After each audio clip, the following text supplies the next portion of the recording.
Hey, YouTube Fired Up Prepper here. I want to talk about another SHTF situation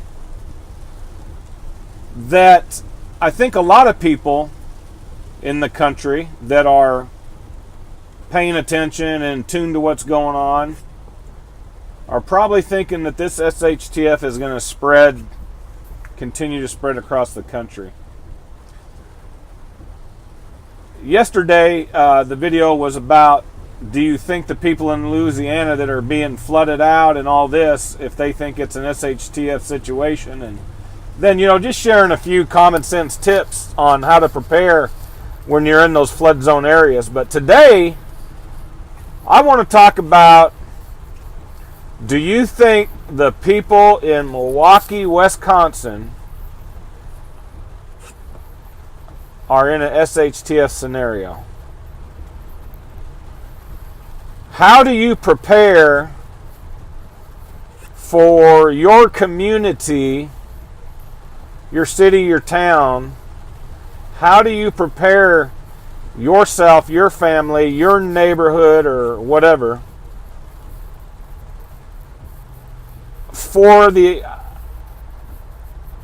possibility of things just to go haywire like they are there right now?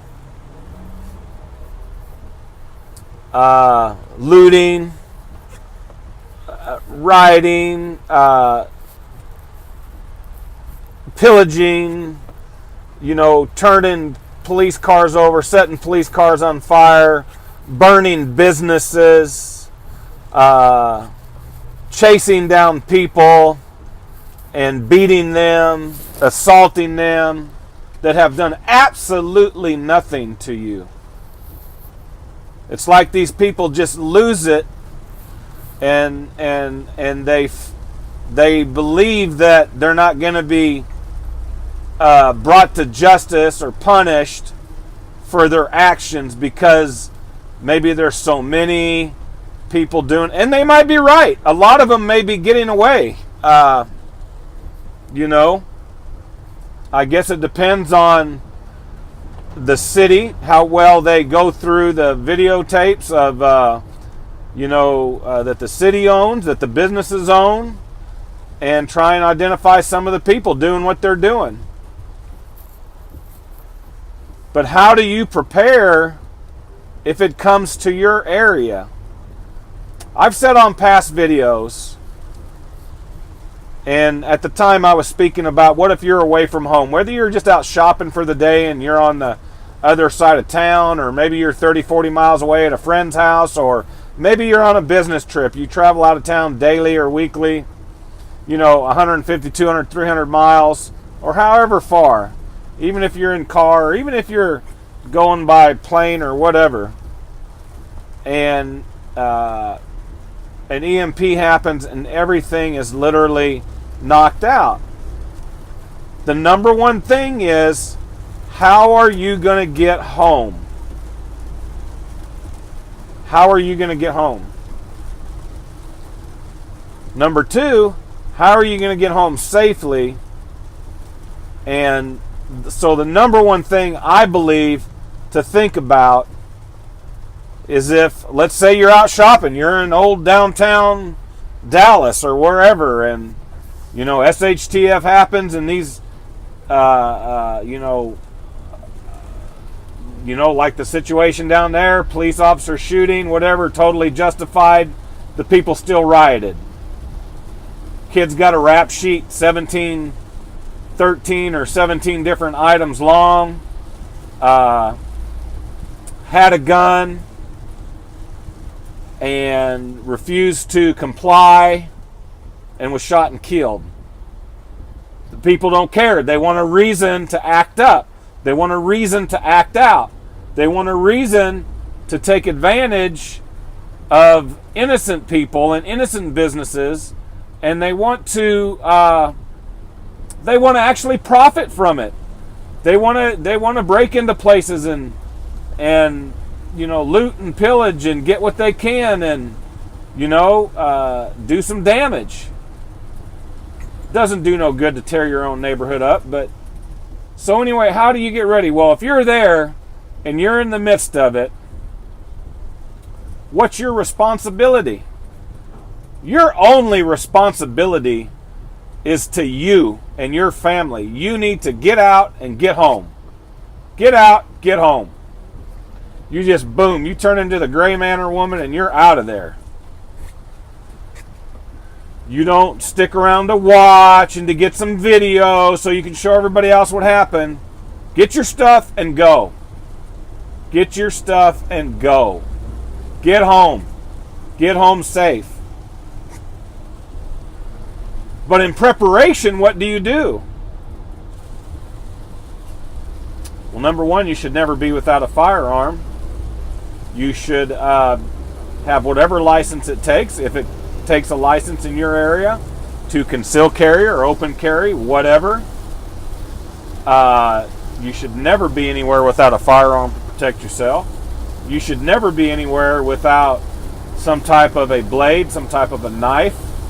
You should never be anywhere without some type of a multi-tool. You should never be anywhere without a flashlight, a good tactical flashlight.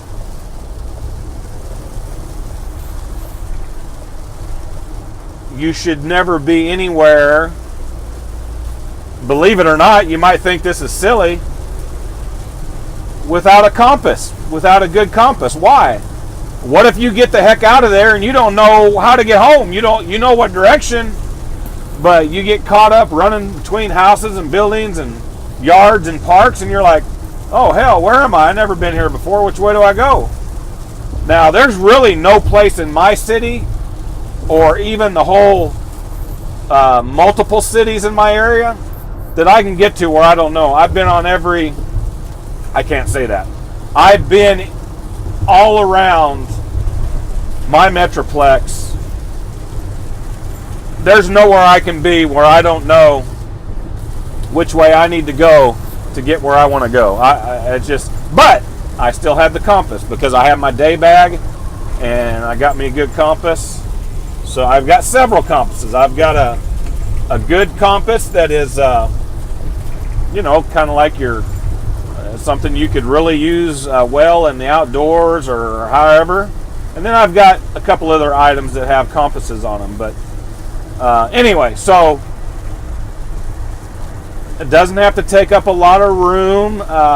Ladies, I know usually you have pretty good size handbags and whatever, but you could probably fit it all nice and neat into a little organizational box and stick it in your handbag, and it's always there if you need it, Like, you put all that stuff in one little deal and it's out of the way. You don't have to dig through it every time you're digging for makeup or anything else. So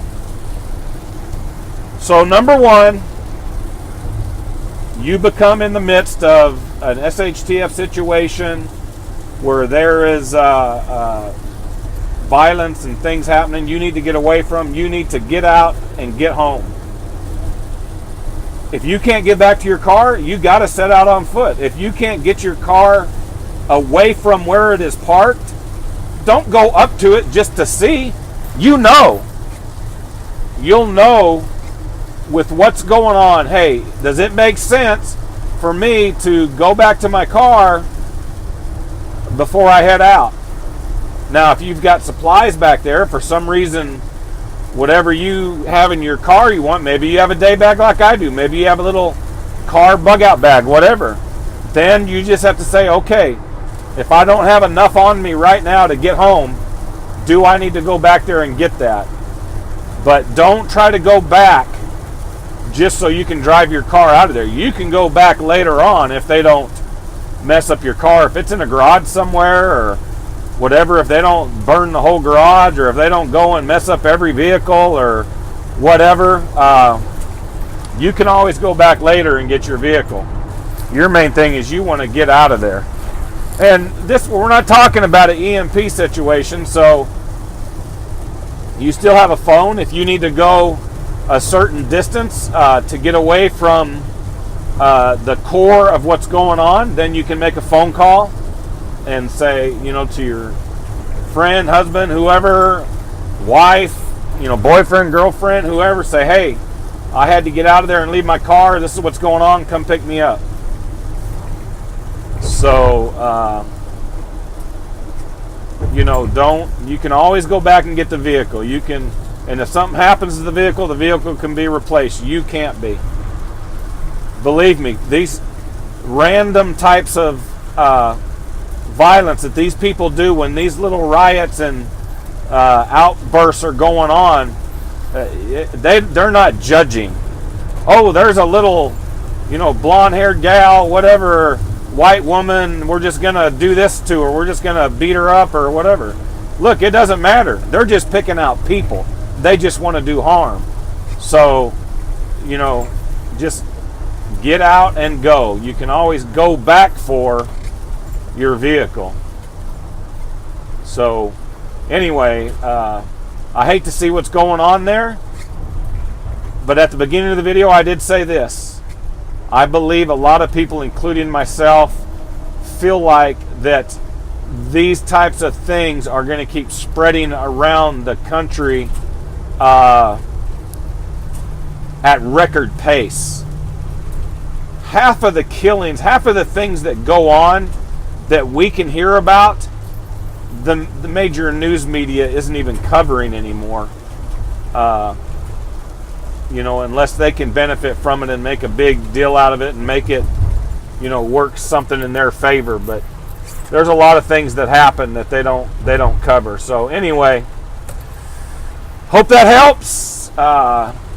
You know, get prepared, stay prepared, be aware wherever you are. Whenever you're there, be aware of your surroundings.